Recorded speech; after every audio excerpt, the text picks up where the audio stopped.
What happens when Pam Bondi walks into a Senate hearing expecting a friendly spotlight and instead gets confronted by cold, hard facts? Chaos, deflection, and one of the wildest accusations we've ever heard on Capitol Hill.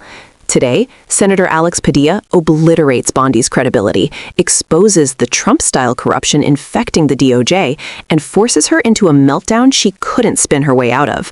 Buckle up. This one gets explosive fast. Padilla. Well, thank you, Mr. Chairman. Appreciate the opportunity to participate in this hearing today, which is our, at minimum, annual opportunity to ask questions as we fulfill our obligation to provide accountability over the Department of Justice. So just sort of to level set a little bit for folks in the audience and for folks watching at home, the Department of Justice is supposed to be the nation's guardian of fairness and the rule of law. The power of the Department of Justice is built on public trust and a belief that prosecutions are based on facts and law, not on politics or personal loyalty. And I call that out, Mr. Chairman, because when that breaks down, when the public trust breaks down, then justice itself is at risk. But under this Trump administration and the leadership of Attorney General Bondi, I believe the independence of the Department of Justice has come under attack. The department has been reorganized, it's been realigned, and repurposed in ways that we've never seen before. Important offices have been closed, key programs dismantled, and agents diverted, all without congressional authorization or transparent justification. Now, these are not minor bureaucratic changes. They represent a fundamental shift in the Department of Justice's missions and priorities, its policies, and its practices. Now, for example, career prosecutors have been pressured to change decisions in politically sensitive cases. Ethics oversight has been taken away from independent career professionals and handed to political appointees with little experience in these matters. Internal working groups have been created to revisit investigations involving President Trump and his allies. And together, these steps send a dangerous message that prosecutorial decisions can be driven by political loyalty instead of the law.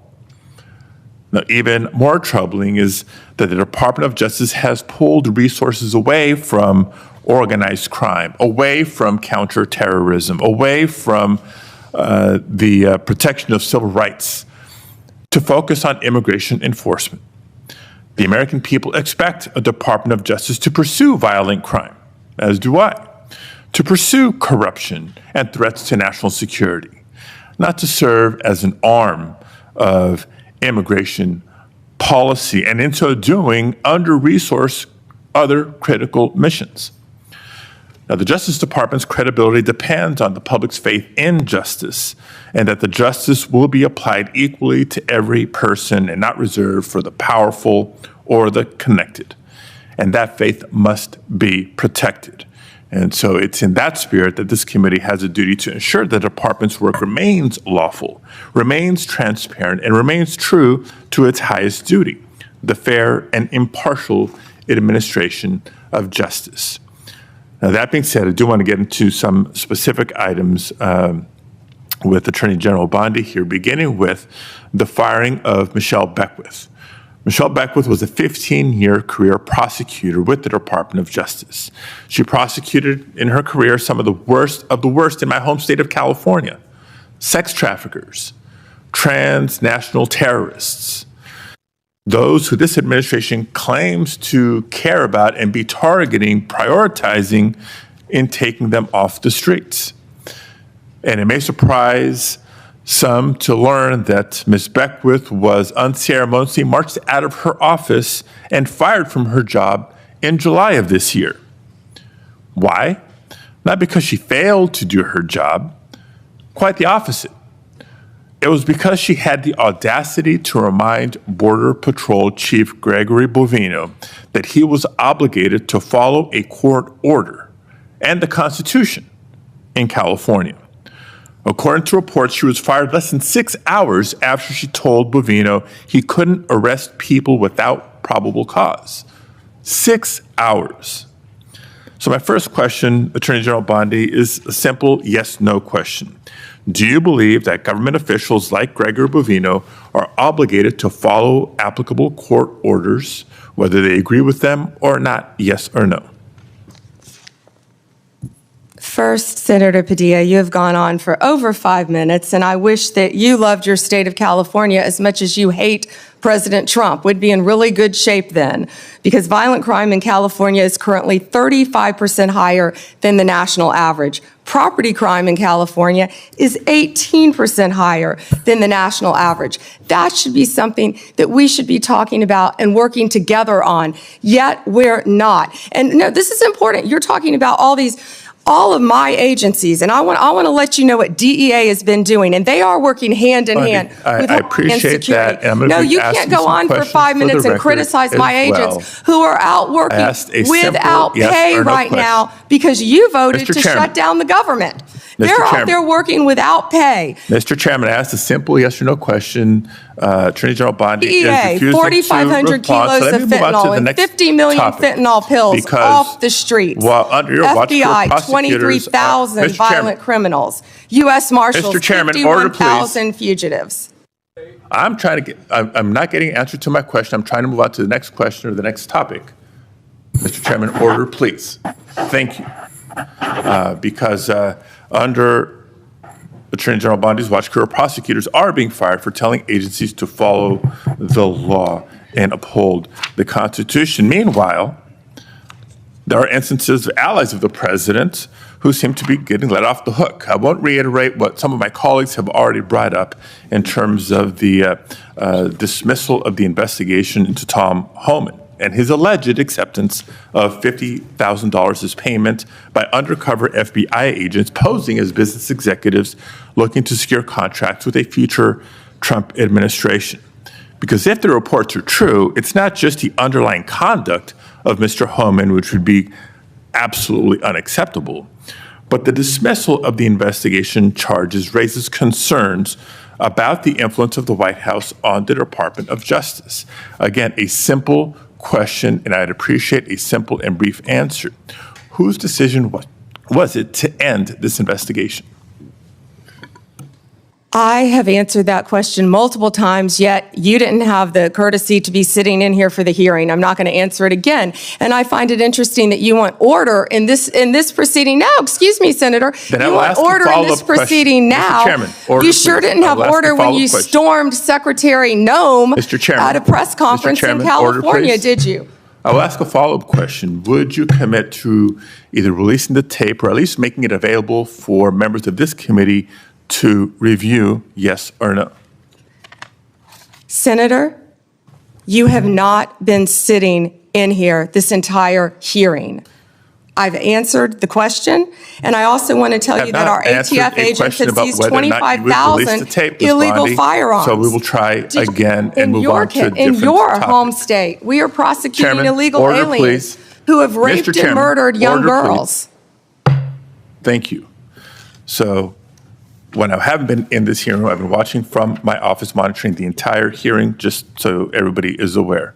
But since I'm not getting answers to my questions, I'll try to ask one last subject area.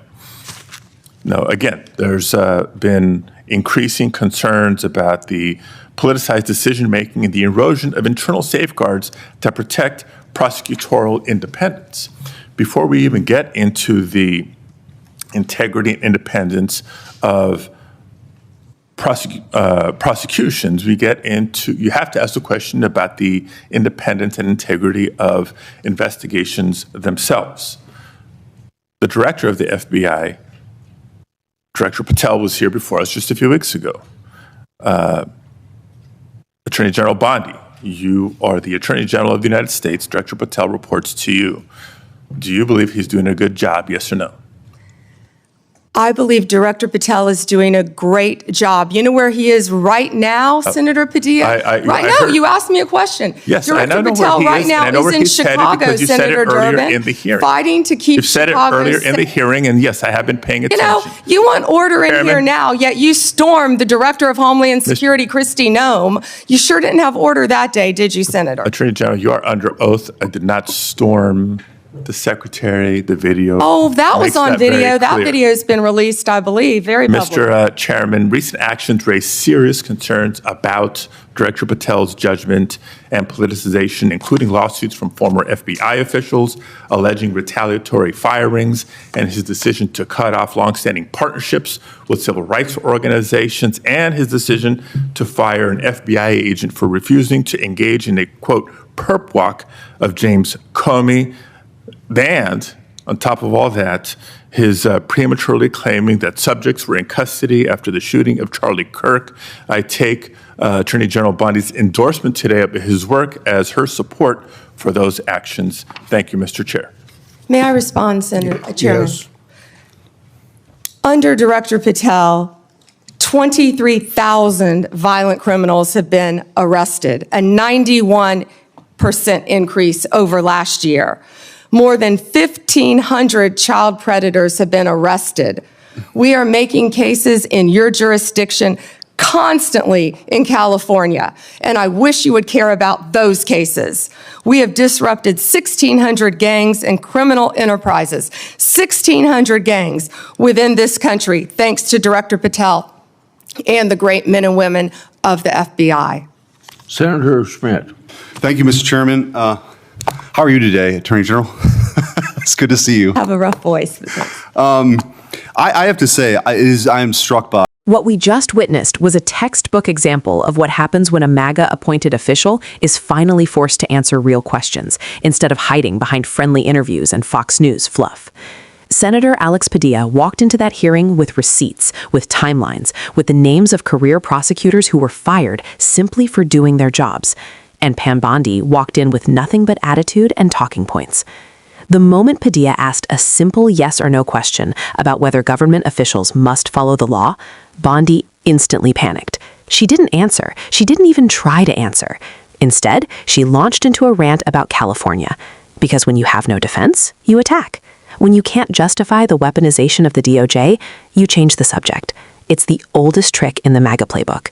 But Padilla didn't let her slither out of it. He pressed. He held the line. He forced the contrast. On one side, a senator demanding transparency and accountability.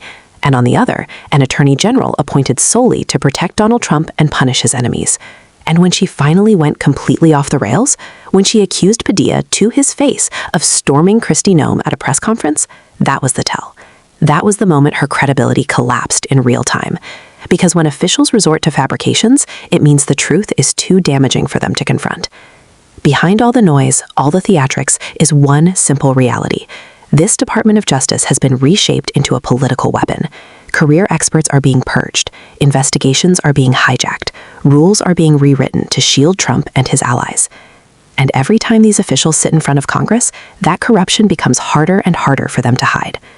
Padilla exposed something deep today, not just Bondi's evasiveness, not just her dishonesty, but the entire structural rot at the core of MAGA governance. The chaos we saw wasn't an accident. It's the result of an administration that values loyalty over law, revenge over justice, obedience over truth. And the fact that Bondi melted down the moment she was held accountable, that tells you everything.